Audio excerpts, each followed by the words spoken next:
CBSE के परीक्षा परिणामों के बाद से लाखों छात्र परेशान हैं।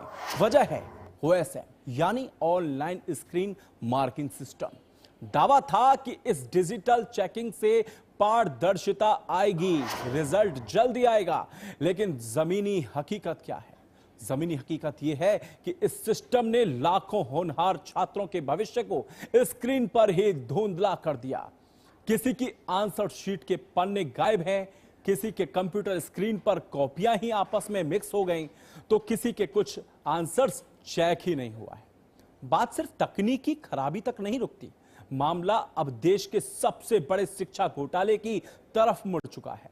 विपक्ष सीधे आरोप लगा रहा है कि बिना अनुभव वाली एक ब्लैक लिस्टेड कंपनी को पर्दे के पीछे से करोड़ों का टेंडर थमा दिया गया। सवाल इसलिए भी उठ रहे हैं कि क्योंकि फरवरी में जब एक 19 साल के एथिकल हैकर ने इस पोर्टल की कमजोरी सुरक्षा की चेतावनी दी, तो सरकार ने उसे नजरअंदाज क्यों किया? क्या किसी बड़े भ्रष्टाचार को छुपाने की कोशिश हो रही थी? मामला गरमाया तो सरकार ने तुरंत सीबीएसई के चेयरमैन और सचिव को पद से हटा दिया। एक उच्च स्तरीय जांच समिति भी बना दी गई, लेकिन विपक्ष अब सीधे शिक्षा मंत्री धर्मेंद्र प्रधान के इस्तीफे पर अड़ा है। लेकिन सवाल वही है, अधिकारियों को हटाने से क्या उन बच्चों की मेहनत लौट कर आएगी जो इस सिस्टम की भेंट चढ़ गया? क्या डिजिटल इंडिया के नाम पर छात्रों के भविष्य से खिलवाड़ की इजाजत दी जा सकती है? और जब तैयारी पूरी नहीं थी तो क्यों जल्दबाजी में ये ओएसएम, जी हां, ये ओएसएम सिस्टम इसी साल से लागू किया गया? और अब सबसे बड़ा सवाल, क्या सिर्फ कुर्सी बदल देने से उन लाखों छात्रों को न्याय मिल जाएगा? क्या सिर्फ चेयरमैन और सचिव को हटाने से उन बच्चों की कॉपियां में छूटे हुए जवाब वापस आ जाएंगे? क्या स्क्रीन पर गायब हुई आंसर शीट अब अचानक जादू से कोई जादू चल जाएगा? जादू से सही नहीं हो सकता, क्योंकि यह मामला सिर्फ एक तकनीकी गलती नहीं है। यह मामला है उन लाखों छात्रों के भरोसे का, उन परिवारों की उम्मीदों का और उस सिस्टम की जिम्मेदारी का जिस पर देश का भविष्य टिका है। आज सवाल ओएसएम सिस्टम पर नहीं है, सवाल उस फैसले पर है जिसने बिना पूरी तैयारी के इसे लागू कर दिया। सवाल उस चेतावनी पर है जिसे एक 19 साल के एथिकल हैकर ने दिया था और जिसे नजरअंदाज कर दिया गया। और अब विपक्ष साफ कह रहा है यह सिर्फ गलती नहीं, यह एक बड़ा शिक्षा घोटाला है। सरकार ने जांच समिति बना दी, कार्रवाई भी शुरू हो गई, लेकिन छात्रों का क्या? उनका समय, उनकी मेहनत, उनका भविष्य, क्या वह भी जांच कमेटी में आएगा? तो बड़ा सवाल यही खड़ा होता है, या फिर हर बार की तरह फाइलें चलेंगी, रिपोर्ट बनेगी और असली सवाल कहीं दब जाएगा कहीं सवाल। आज देश पूछ रहा है, क्या डिजिटल इंडिया के नाम पर शिक्षा को एक एक्सपेरिमेंट बना दिया गया है? और अगर सिस्टम तैयार नहीं था तो फिर इतनी जल्दबाजी क्यों लाखों बच्चों के भविष्य को दांव पर लगाया गया?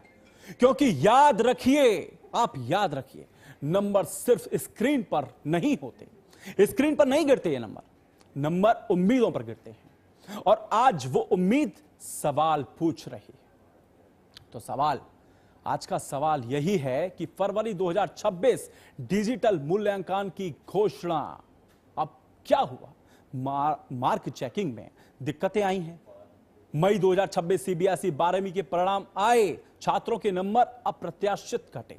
जी हां, तो दर्शकों, अब क्या हुआ है? ओएसएम सिस्टम में गड़बड़ियों का खुलासा हो रहा है। तो इस तरह की कार्रवाई जो सामने आ रही है वो बिल्कुल अलग है। छात्रों ने री एवल्यूएशन किया, शिकायत पोर्टल पर कई बार क्रैश हो चुका है। ये विपक्ष ने न्यायिक जांच की भी मांग की है। इसको लेकर विवाद हाई कोर्ट तक पहुंच गया है। यहीं तक नहीं रुका, हाई कोर्ट तक पहुंच गया है। जून 2026 शिक्षा मंत्री ने गड़बड़ी मानी थी, री एवल्यूएशन फीस कम की गई, आईआईटी विशेषज्ञों का शामिल किया गया। अब क्या है? यह डिजिटल मूल्यांकन प्रक्रिया है, क्या ओएसएम सिस्टम है? आपको ओएसएम सिस्टम बताता हूं। आंसर शीट स्कैन की जाती है, इसमें शिक्षक कंप्यूटर पर जांचते हैं, जो रिपोर्ट, जो कापियां जो होती हैं वो सिस्टम पर जांचते हैं। पेन पेपर चेकिंग नहीं होती। जो पेन पेपर होता है वो चेकिंग नहीं होता है। मूल्यांकन प्रक्रिया पूरी डिजिटल बनी है। जो मूल्यांकन प्रक्रिया है अब वो पूरी डिजिटल बन चुकी है। नंबरों की गिनती ऑटोमेटिक हो जाती है, रिजल्ट बहुत जल्दी तैयार हो जाता है। लेकिन ऐसा रिजल्ट जो बच्चों के भविष्य को खराब कर दे, तो सवाल तो बनता है, यही सवाल बनता है, क्या है ओएसएम सिस्टम जो आज हमने आपको समझाया। ओएसएम की खामियों पर लोग भड़क रहे हैं, छात्र भड़क रहे हैं। तो अब आपको समझते हैं ओएसएम सिस्टम को लेकर विवाद आखिर क्यों आया। कुछ छात्रों की आंसर शीट बदल गई थी।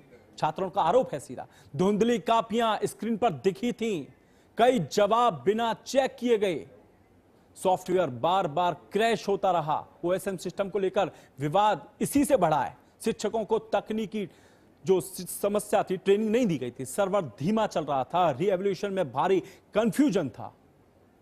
तो ये था विवाद सबसे बड़ा। जांच के लिए उच्च स्तरीय समिति बनाई गई। अब तक का क्या क्या रिएक्शन है वो मैं बता रहा हूं आपको। सीबीएसई चेयरमैन को हटा दिया गया है, बोर्ड सचिव भी बर्खास्त कर दिए गए हैं। जो अब तक का रिएक्शन है, पूरी लीडरशिप टीम बदल गई। क्या इन बदलने से कुछ होगा? वरिष्ठ आईएएस को कमान भी मिली गई है। आईएएस जो है, आईएएस सीताराम सीबीएसई के नए चेयरमैन बने हैं। तो इन सबसे क्या होगा? विपक्ष का सरकार पर आरोप क्या है? बिना अनुभव टेंडर दिया गया, ब्लैक लिस्टेड कंपनी को काम मिला, कंपनी को फायदा पहुंचाया गया। विपक्ष का सरकार पर सीधा आरोप है। ओपन टेंडर नहीं निकाला गया। जी हां, गोपनीय तरीके से डील हुई है। जी हां, गोपनीय तरीके से सॉफ्टवेयर की टेस्टिंग नहीं हुई। विपक्ष का सरकार पर सीधा आरोप है। देश के छात्रों के साथ खिलवाड़ किया गया।